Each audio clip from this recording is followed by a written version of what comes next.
sebab penagihan ini adalah satu penyakit. Jadi semua penyakit insya-Allah ada rawatannya. Jadi prinsipal rawatan yang pertama adalah untuk memastikan total abstinence ni, maksudnya stop, betul-betul stop daripada pengambilan dadah.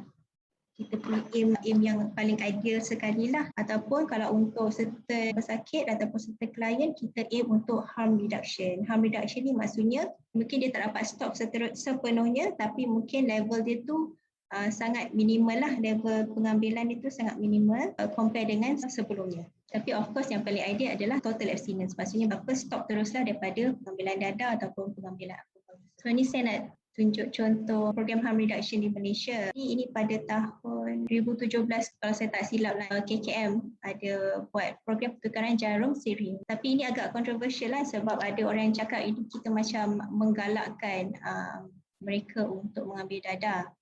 Tapi actually tak macam untuk penagih-penagih ini mungkin mereka dalam proses untuk stop ataupun mungkin mereka belum mendapatkan bantuan untuk masalah penagihan tersebut. Jadi apa yang kita dapat lakukan pada masa tersebut adalah kita bekalkan jarum dan picagari yang bersih. Okey, ini adalah supaya mereka tidak terdedah dengan risiko contohnya HIV, risiko infection.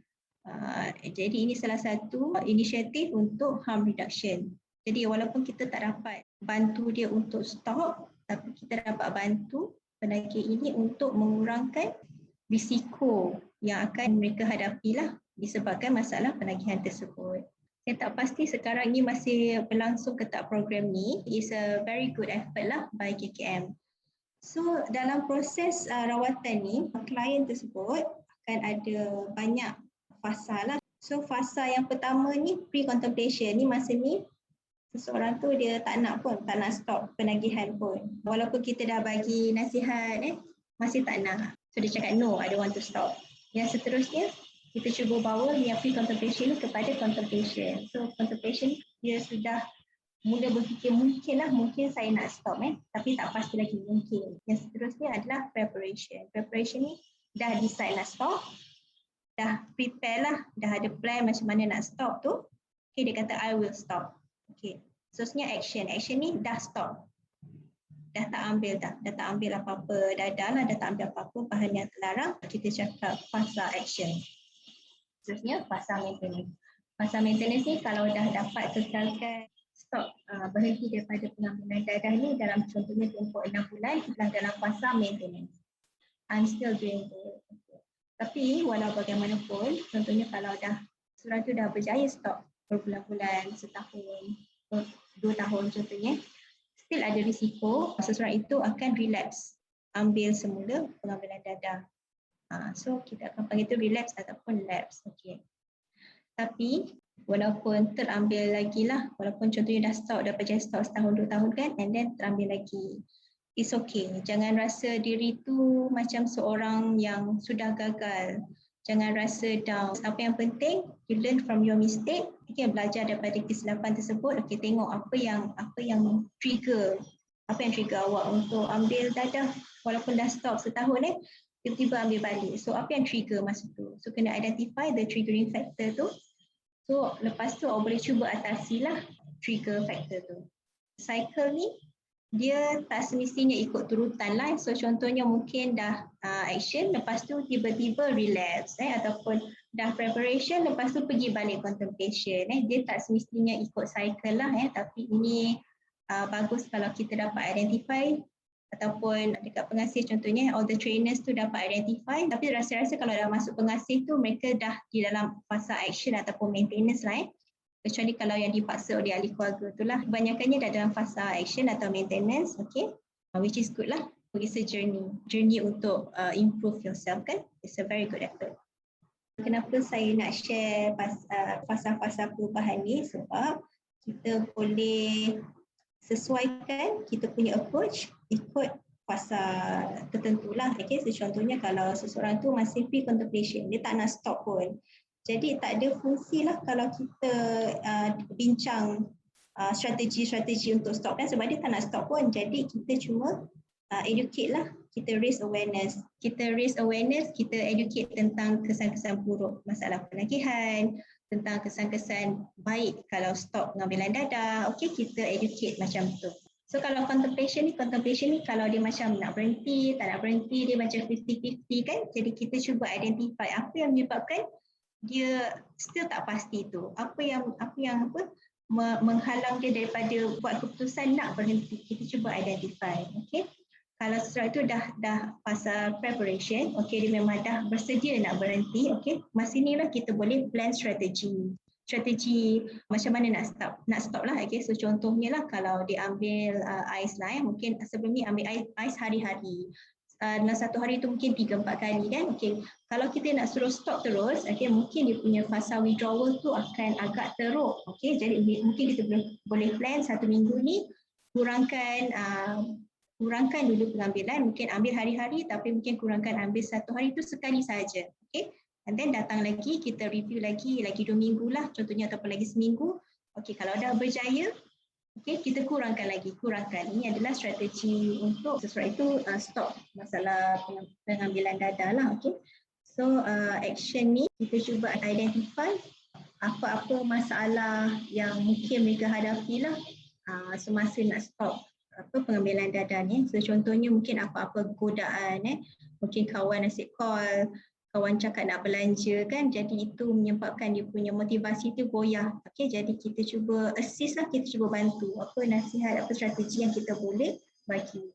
Pasal maintenance ni, okay, kita still kena review all the strategies tu, tapi dalam masa sama kita encourage untuk cari hobi baru, contohnya cari skill baru, cari kerja baru kan, contohnya sebab sekarang dah tak ada asyik kian terfikir pasal dadah, jadi mungkin it's a new change for them, satu perubahan yang baru, satu perubahan yang fresh, okay, jadi mereka boleh banyak possibilities yang boleh dilakukan, yang boleh dimulakan lah pada ketika ini.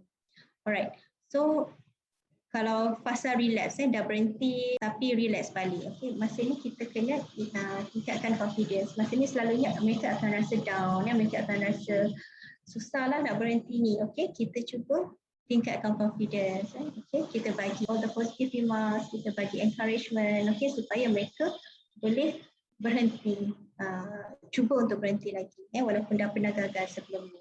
Okay, selain itu ini saya rasa dekat pengasih, dekat all the correctional facilities ada melakukan treatment rawatan macam ni lah kan, kita bagi counselling and then ajar tentang coping skill, sebab ada yang ambil dadah ni untuk cope dengan stres kan, jadi kita ajar cara yang lebih sihat untuk cope dengan stres. Okay, so strategies untuk mengelakkan relapse tadi, kalau boleh kita tak naklah sampai ke tahap relapse, lepas tu cuba identify apa trigger yang menyebabkan seseorang itu ambil balik dadah tu kan. Jadi ini doktor punya peranan lah, apa yang kita boleh offer kalau anda jumpa doktor untuk dapatkan rawatan untuk stop masalah penagihan kan.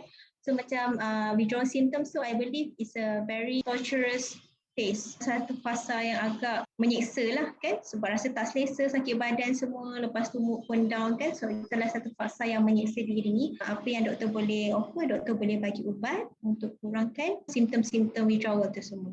Jadi sebab tu bagus kalau merancang nak berhenti, cuba dapatkan bantuan, bantuan doktor ke, ataupun masuk dekat pusat-pusat macam pengasih, pusat correctional ke, ataupun pergi ke NGO. Okay, cuba dapatkan bantuan lah, kalau boleh jangan cuba buat sendiri sebab kita takut kalau awak ada pengalaman buruk nanti lepas tu dah tak berani nak cuba untuk stop lagi kan. Okay, so substitution therapy ni contohnya metadon, metadon yang paling popular sekarang ni lah sebab kalau contohnya ambil opioid, morfin ataupun heroin tu, ada orang tanya apa beza morfin, heroin dengan metadon, dua-dua tu adalah dadah. So actually berbeza sebab satu doktor yang prescribe, okay, jadi doktor akan supervise. Kita telah dilatih tentang all the side effects, kesan-kesan negatif kan, kalau overdose ke contohnya, okay.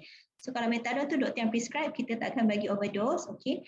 And then metadon ni dia punya kesan untuk gian, kesan craving dia tu lebih kurang daripada dadah morfin ataupun heroin, okay. Jadi sebab tu lagi senang sebab tu kita cakap dia lebih selamat lah sebab kalau contohnya seorang tu dah ada on metadon, okay, eventually kita boleh kurangkan boleh stop. Of course kita punya aim adalah untuk satu hari seseorang itu tak perlu bantuan metadon pun, okay. Tapi semasa mengambil metadon tu, itu adalah satu alternatif yang lebih selamat daripada mengambil dadah. Dan kita pun ada ubat untuk mengurangkan rasa craving, rasa gian, untuk kurangkan potong hai daripada pengambilan dadah tu. Okay, jadi ini kalau peminat boleh dapatkan rawatan di klinik penagihan di mana-mana hospital lah, tapi bukan semua hospital ada lah. Kalau dekat KL, dekat HKL ada. Alright. Dan habis dah. Okay, so challenges yang dihadapi bagi seseorang klien, seseorang penagih tersebut dalam usaha mereka untuk stop daripada pengambilan dadah. Okay, yang paling prominent sekali, paling dominan sekali adalah stigma. Stigma ni adalah pandangan buruk daripada contohnya orang sekeliling, ahli keluarga, masyarakat. Okay, walaupun dah stop daripada ambil dadah, okay, tapi mereka masih melabel all this negative label lah, melabel seseorang itu sebagai penagih dadah. Okay, jadi ini boleh menyebabkan rasa down. Not just stigma sahaja, tetapi bukan sahaja masyarakat tapi kita boleh lihat daripada criminal justice system kita sekarang ni pun lebih kepada nak menghukum daripada kita akan cuba tekankan lebih kepada rehabilitasi lah daripada menghukum. Okay, jadi hopefully something can be done lah. So sekarang kerajaan telah cuba untuk shift kepada lebih kepada rehabilitasi lah daripada menghukum penagih-penagih dadah ni. Okay. Dan disebabkan stigma tersebut, okay, mungkin susah nak dapatkan kerja, hubungan keluarga pun retak. So banyak lagi yang perlu dilakukan lah untuk merubah tanggapan daripada yang mengaitkan seseorang penagih itu adalah satu masalah keruntuhan akhlak, kepada kita identify penagihan ini adalah satu penyakit kronik. Chronic illness. Alright, itu sajalah. Thank you Dr. Sohana.